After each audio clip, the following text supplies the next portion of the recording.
کہ میں نے رسول اللہ صلی اللہ علیہ وسلم کے حجۃ الوداع کے موقع پر اللہ تعالیٰ کی حمد و ثنا اور نصائح اور وعظ کے بعد یہ فرماتے ہوئے سنا، خبردار عورتوں کے ساتھ بھلائی کا انداز اختیار رکھو، اس لیے کہ وہ تمہارے پاس قیدی ہیں اور تم ان سے سوائے اپنے خاص حق کے کسی اور چیز کے مالک نہیں ہو۔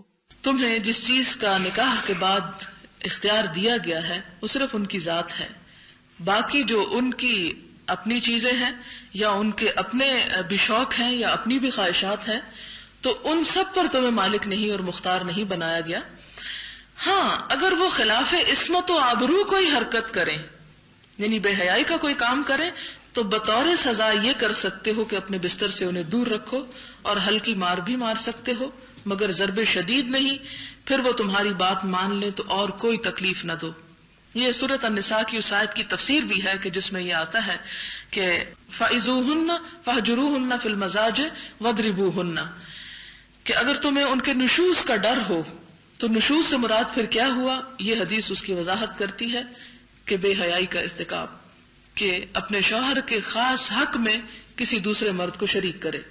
تو ایسی صورت میں مرد کو کیا حکم دیا گیا کہ پہلے تو سمجھائے، نہ سمجھے تو پھر اس سے قطع تعلق ہی کرے، اس پر بھی نہ سمجھے تو پھر تیسرے درجے پہ مار سکتا ہے، لیکن کیسی مار؟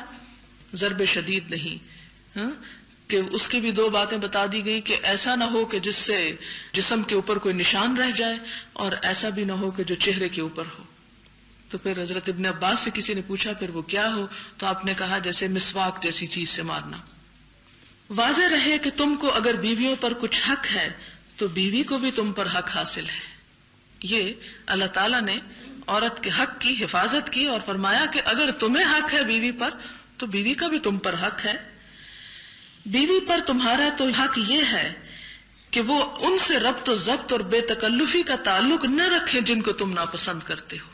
یہ ہے شوہر کا حق بیوی کے اوپر کہ بیوی ان کے ساتھ ایسا تعلق نہ رکھے، یعنی دوسرے مردوں کے ساتھ بے تکلفی کا، یا ایسا تعلق کہ جسے شوہر ناپسند کرتا ہو، جس سے وہ غیرت کھاتا ہو یا جس سے وہ ناگوار سمجھتا ہو، یعنی تمہارے بستر تک ان کو رسائی نہ دے، یا تمہارے گھر میں تمہارے ناپسندیدہ فرد کو داخل نہ ہونے دیں، یعنی شوہر حاضر ہو یا غائب ہو کسی حال میں بھی، کیونکہ اس سے تعلقات جو ہیں ان کے اندر بگاڑ آتا ہے۔ اور ان کا تم پر کیا حق ہے؟ یہ حق ہے کہ ان کے کھانے کپڑے کے انتظام کے ساتھ ان سے حسن و سلوک برتو۔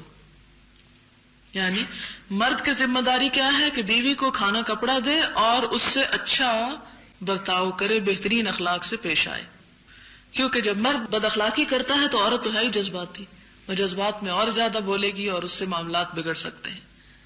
لہٰذا پہلے نمبر پر مرد کو حکم دیا گیا کہ وہ صبر و ضبط سے کام لے۔ اور بیوی کا کیا حق رکھا گیا شوہر کے اوپر؟ کہ وہ کسی ایسے شخص کو اپنے گھر میں نہ آنے دے کہ جس کا آنا شوہر کو ناگوار ہو۔